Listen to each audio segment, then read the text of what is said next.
On ne parle plus d'émeutes de la faim depuis quelques jours, mais la crise alimentaire mondiale n'est pas terminée pour autant. Hier, Ban Ki-moon, le secrétaire général de l'ONU, a annoncé la création d'un état-major de crise rassemblant sur cette question les chefs des différentes agences onusiennes. Alors, comment faire baisser les prix en produisant davantage, par exemple? Au Cameroun, l'État n'hésite pas à attribuer des terrains à des producteurs chinois. Voyez le reportage à Nanga et Boko de Patrick Fandio et David Salmon. La piste, ou plutôt ce qu'il en reste, paraît durer une éternité. Et l'improbable voyage s'achève quelquefois dans un bourbier. Mais surprise, au bout de cette forêt camerounaise, bienvenue en terre chinoise. Ici, le patron, c'est Monsieur Wang, pas peu fier de nous faire le tour du propriétaire. Sous son contrôle, à terme, 10 000 hectares, 100 millions de mètres carrés. Le Cameroun nous les a gracieusement offerts pour planter des céréales. Pour l'instant, c'est un champ d'expérimentation. On teste 200 variétés de riz pour avoir les meilleures semences.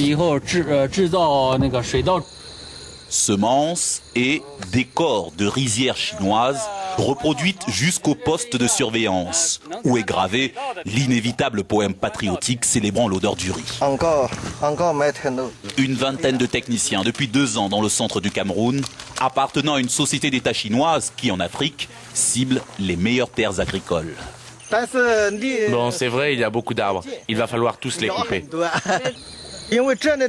Mais il y a du soleil, la terre est très fertile et l'eau coule en abondance. 8 heures de travail par jour, 40 € par mois, les paysans camerounais découvrent l'envers du miracle économique chinois. Il n'y a pas de contrat. Tu as un accident, toi-même tu vas t'en occuper. Tu es même malade, toi-même tu t'occupes de toi-même. Nous travaillons comme les temporaires. Ça veut dire que aujourd'hui tu peux venir au travail, demain tu es au quartier. Bon. Déjà 2 récoltes, dont les stocks sont presque épuisés. Camerounaise, hein? Beaucoup. Loli, manger. Ya. Du riz vendu par les Chinois à leurs employés, légèrement en dessous des prix. On essaie de nous donner ça très moins cher pour nous encourager à travailler. Ça nous fait un peu faire des économies, et surtout avec la hausse des prix des denrées maintenant là. Mais avec cette flambée des prix, les Chinois peuvent vendre leur riz camerounais beaucoup plus cher sur le marché mondial, sans résoudre la crise alimentaire locale.